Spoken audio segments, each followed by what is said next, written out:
there's no such thing as a safe insecticide. Okay, I mean these chemicals are designed to kill living creatures, and if you are exposed to them enough as a human being, you're going to get yourself sick. I mean, I got a friend of mine that wanted to kill some ants in his garage, and he sprayed for ants, and he closed his garage door, and he lost his hair for 5 years. He didn't read the Oh my instructions. So God. he breathed all this insecticide in and still suffering from the consequences. My dad was a spray painter, had his own business in Los Angeles. There weren't the warnings about lead-based paints when he was spraying and washing his hands with lacquer thinner, and unfortunately passed away from what they called Alzheimer's, but it was really the organic solvents and the lead that poisoned my dad. And there certainly wasn't the realization with the farm workers decades ago about the toxicities of the chemicals that were being used, or at least it wasn't emphasized. They were just trying to make sure we could feed our state and feed our country. What we've heard from the industry is that we've seen a significant decrease in the utilization of this chemical because they understand that there are some health risks associated with it. And Senator Stern wanted to say that we should do everything we can to kind of push these other alternative chemicals on the market to replace this that may in fact be safer. But they're going through their due diligence, and I don't think it's government that needs to push those chemicals to the forefront. It's the marketability and the profitability of those companies to get those safer insecticides on the market. So let me just give you one quick example, another one if I may. We had an issue in the Temecula wine country called the glassy wing sharpshooter. It decimated 20% of our vines. I was a county supervisor at the time. I was getting calls from developers saying, hey, we'd like to buy that 300-acre vineyard site and we want to put 7,200 square foot lots and build homes. And I said, no. I said, we are going to work with our institution, UCR. We're going to find a cure for this. I'm going to put a circle around 25,000 acres, and we're going to preserve that wine country.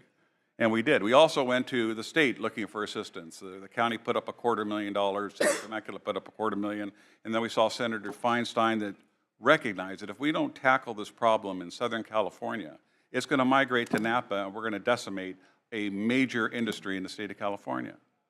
Well, we did find that cure through UCR. We preserved our wine country. The glassy wing sharpshooter is no longer a major threat for Napa and Sonoma and Central Valley.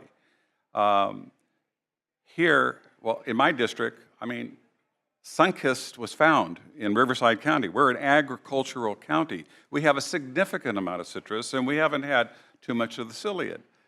But if you outlaw this chemical, which is the backstop, and there's no other alternatives to stop this potential devastation on our agriculture in the state of California, why would we do that? Now, I don't have a problem with coming up with some additional steps that are necessary before an ag commissioner in a county can authorize the utilization of this. But we have to keep this in our armamentarium until these other insecticides come on the market so we don't decimate our agricultural business here in the state of California, which is a multi-billion-dollar industry. So I can't support the bill because I'm not going to put my farmers in harm's way of losing their investments and being able to provide quality citrus coming from Riverside County until we have an alternative that can replace that backstop. Because you heard, the wasps don't do it. There is no alternative insecticide that can do it. So we need to keep that one chemical. And I haven't heard pathologists coming forward and toxicologists coming forward and saying we have children being poisoned and their cognitive issues are there and it's causing autism.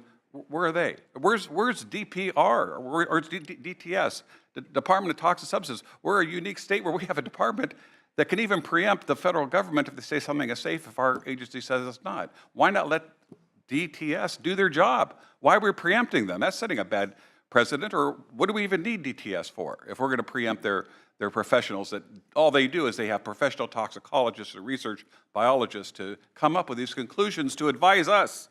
Many of us that are lay people, I have at least a science background, I understand a little bit of what's going on here.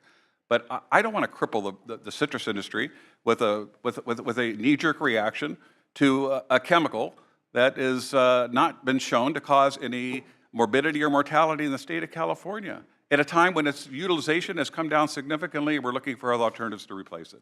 For those reasons, I can't support the bill.